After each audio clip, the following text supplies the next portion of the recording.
Hola, mi nombre es Eduardo Trillo, soy futuro R1 de Neuro y vamos a ver una clase de diagnóstico diferencial de los trastornos del sueño.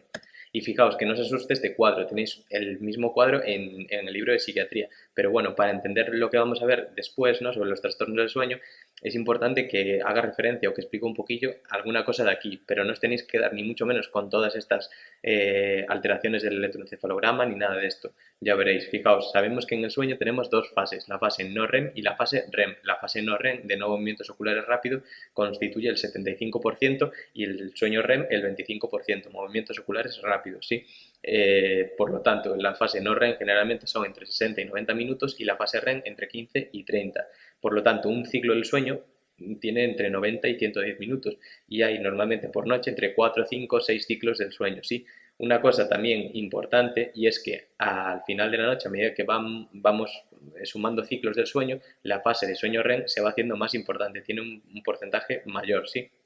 Y fijaos, la fase no REM, ¿en cuántas subfases se divide, por así decirlo? Pues en tres. En la fase uno, que es la más pequeña, la que supone el 5%, y esto lo han preguntado en el MIR, sí, que la fase uno es de 5%. La fase 2, que es el 50%, es la que más porcentaje tiene. Y de aquí que han preguntado, pues unas ondas características que surgen en esta fase, que no voy a explicar, pero que os acordéis que los complejos K son de la fase 2 del sueño no REM. Y después la fase más importante de cara a la patología, que es la fase de sueño profundo o fase de sueño delta, sí, que es el 25%, y esta es la más importante.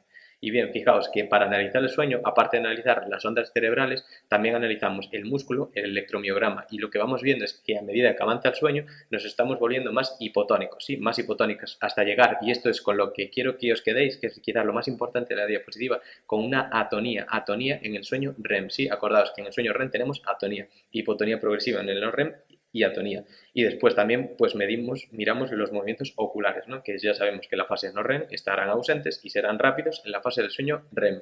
Bien, ¿qué vamos a ver entonces? Pues vamos a ver cuadros que cursen con somnolencia diurna excesiva y de aquí solo vamos a ver la narcolepsia, sí. No ha caído en el MIR, pero es mi apuesta personal para vuestro examen, vamos, del MIR 2020. Y fijaos que aquí también podemos encuadrar al SAUS, pero esto lo veréis mucho mejor en Neumo, las hipersomnias secundarias y un síndrome que se llama el Klein-Levin, que es una patología muy rara que se dan varones adolescentes que normalmente duermen 16, 18 horas al día y se despiertan con hipersexualidad, con trastornos del comportamiento, con hiperfagia, un cuadro muy raro.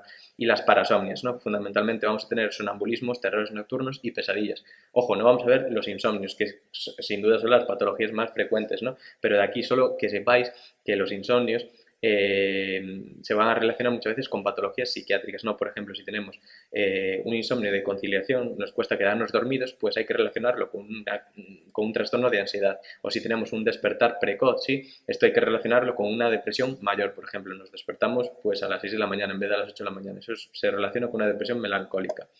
Bien, vamos a empezar con la narcolepsia, ¿sí? La narcolepsia. Y con la definición ya nos vale, ¿sí? Para entender lo que es la narcolepsia. Vamos a explicar cada una de las palabras. Fijaos, la somnolencia diurna excesiva, ¿sí? Asociada a cataplegia y a parálisis del sueño y alucinaciones también de tipo hipnagógicas frecuentemente. Fijaos, vamos a empezar por la somnolencia diurna excesiva.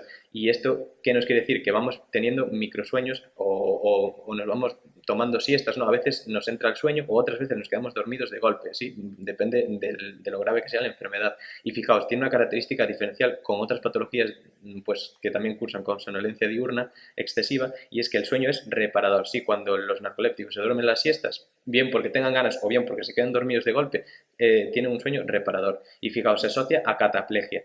Y ojo, no confundamos la cataplegia con la catalepsia, porque muchas veces nos pasa.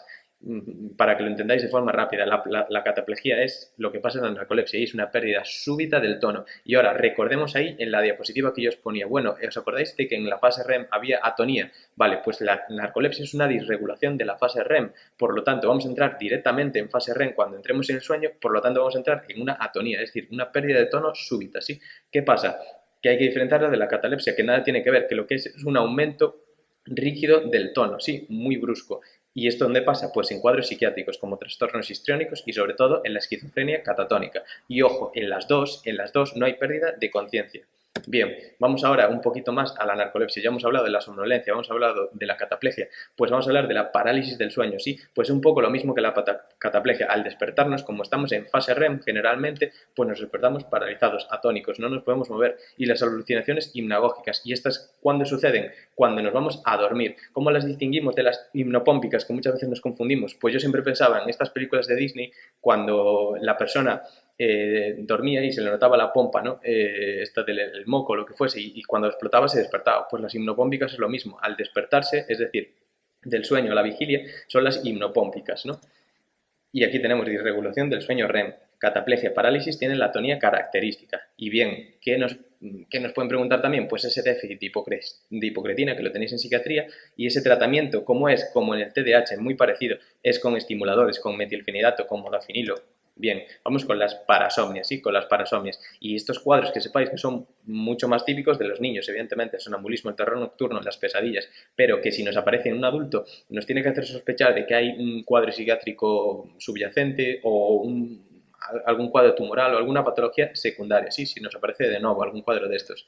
Fijaos, vamos a empezar con el sonambulismo y los terrores nocturnos y los vamos a estudiar juntos. ¿Por qué? Porque ambos pasan en esa fase que os decía yo que era tan importante de la fase no REM, la fase delta, la de sueño profundo. Por lo tanto, vamos a tener amnesia episodio amnesia completa, perdón, de los episodios. Y fijaos, en el sonambulismo ya sabemos cómo cursa, el paciente se levanta, tiene la mirada incluso perdida, pero tiene los ojos abiertos, ¿sí?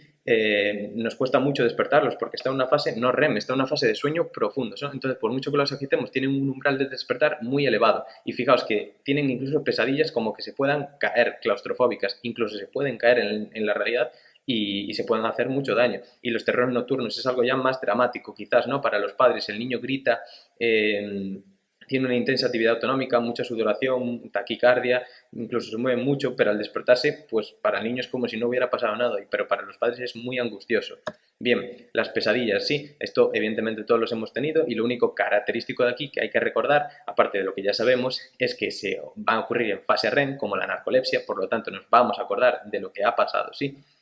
Y bien, aquí tenemos otro resumen, bueno, un resumen que os dejo en casi todas mis clases de diagnóstico diferencial sobre las distintas patologías que hemos visto aquí y bueno, es un resumen muy parecido al que tenéis en el libro de pediatría, si no me equivoco, y bueno, con lo más importante me lo podéis pedir o le sacáis hacéis un pantallazo o lo que queráis.